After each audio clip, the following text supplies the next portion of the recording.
Thanks very much, Yanni and Wael, for including me and the Earth Charter question as being integral to planetary health, to the benefit of everyone's health, as in the title of the theme of this talk.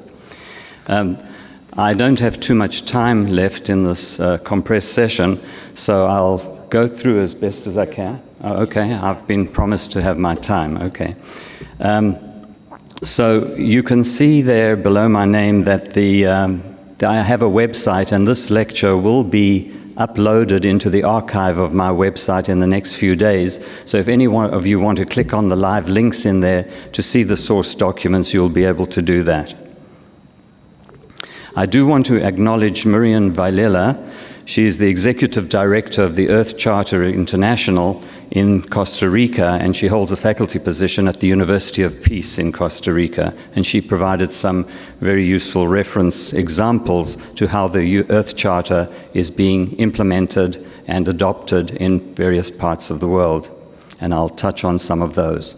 So the framework for my talk is to, first of all, set the context for the seriousness of the dilemma that we're all faced with.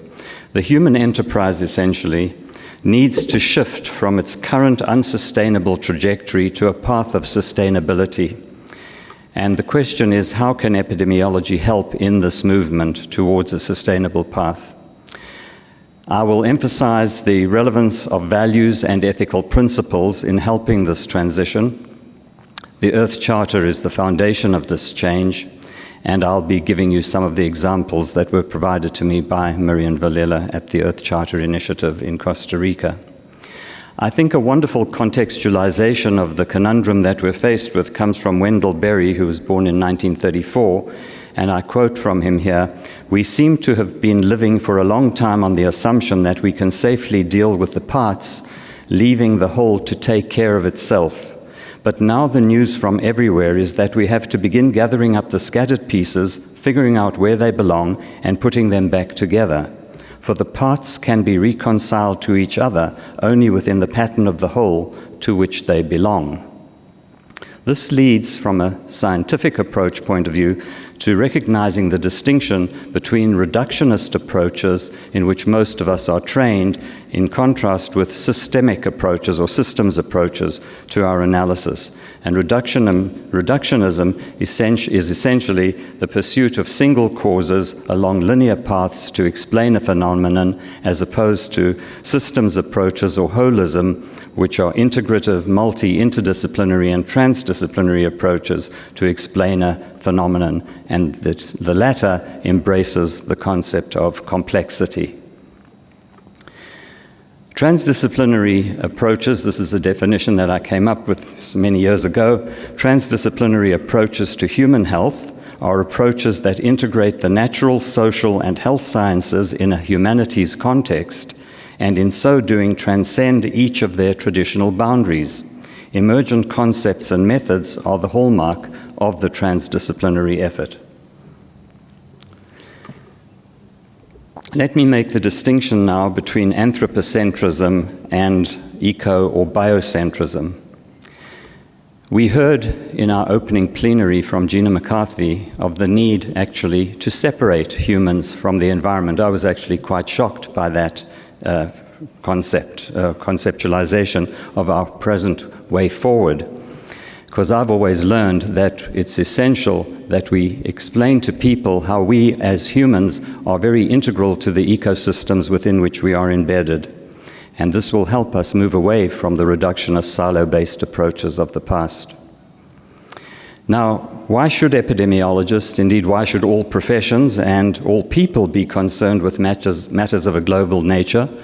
Well, we, in our line of work, are here to prevent harms on a massive scale that we're faced with in the current context. And we need to be concerned about the right to life for both present and future generations. In every discipline that has its code of ethics or ethics guidelines, these documents are based on a set of core values and mission statements. In epidemiology and in public health as an extension or as an overarching discipline, these core values and mission statements provide the anchor for our collective motivation. what brings us together as professionals, what drives us, what gives us passion for what we do. And from our own profession's ethics guidelines, which were updated in 2012, we are asked to maintain, enhance, and promote health in communities worldwide, work to protect the public health interest above any other interest. Now, let me focus briefly on the Earth Charter itself. It essentially has bookmarks of a preamble and a way forward, and between these two bookends are four major constructs, really: respect and care for the community of life, ecological integrity, social and economic justice, and democracy, nonviolence, and peace. And these are all live links to the various documents. This document takes all of 4 pages, maybe take you 15 minutes to read it carefully, and it really does embrace, in these 4 constructs, 4 of these, what I would call first-order principles, and each of these first-order principles has about 4 sub-principles to help us implement the Earth Charter. Many governments, or several governments, many institutions, and thousands of individuals globally have actually signed up through the website to endorse the Earth Charter. I would encourage you to look at it and consider encouraging yourselves, your families, your municipalities and governments to consider endorsing this document. It is a soft law instrument, not hard law. However, some of these concepts are being embraced into the constitutions of many countries around the world. Of course, North America is the last to be considering these at this time, and the least that we could expect it from under current governance and behaviors, unfortunately. So I'm just going to show you one of the principles from each of these. Respect and care for the community of life. I highlight the first one, the fourth one: secure Earth's bounty and beauty for present and future generations. The second major category of ecological integrity, and I highlight item 6 there: prevent harm as the best method of environmental protection, and when knowledge is limited, apply the precautionary approach. The third category, social and economic justice: eradicate poverty as an ethical, social, and environmental imperative. And the fourth and final category: strengthen democratic institutions at all levels and provide transparency and accountability in governance, inclusive participation in decision-making, and access to justice. The Earth Charter encourages interdisciplinary and transdisciplinary approaches for addressing these complex issues, and they do integrate health, for sure. The Earth Charter and environmental epidemiology both have prevention in focus and the support of all life and its interdependence. That includes the life upon which we depend for our own sustainability. It's interesting that the Earth Charter, when you look at the Universal Declaration of Human Rights in 1948, this is a declaration which primarily expresses rights. We all have rights.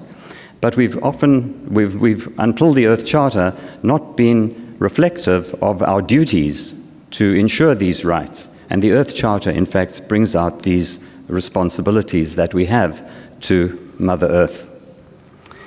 The Earth Charter is a rights-based argument, and it supports ecological integrity rights, and you see the list there. In the interest of time, I won't go through all of them.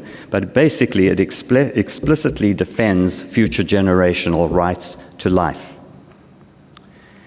Now, let me just run through some of these examples very briefly. In 2008, I had the privilege of leading a group as the editor-in-chief of a book called Sustaining Life on Earth, Environmental and Human Health Through Global Governance. And this particular book, there's the cover of it, is essentially anchored in the Earth Charter. Every chapter in that book, every contributor chapter relates to the Earth Charter, and it's the most interdisciplinary book that I've certainly ever read. These examples from the Earth Charter people, you see Florida Gulf Coast University in the United States infusing the Earth Charter into the research curriculum, one of American universities' examples. You see the use of the Earth Charter in primary teachers' education department at the University of Crete. At the University of Granada, the heart of the matter, infusing sustainability values in education. So you can see its use as an educational tool to help us with this transition in our values and principles. The heart of the matter, infusing sustainability values, again, celebrating the United Nations Decade of Education and Sustainable Development. And a book by the Global Ecological Integrity Group in 2014 has some wonderful chapters in it, and one in particular from Mexico, talking about a soft law or hard law policy perspective in integrating the Earth Charter in Sao Paulo, Brazil. In conclusion, if humanity is to achieve a change in trajectory, reflections on implementing the Earth Charter could shed light on more effective strategies for expanding our success. And the role of environmental epidemiology in evaluating the potential of the Earth Charter to limit impacts from upstream determinants of health warrants urgent consideration. Thanks very much.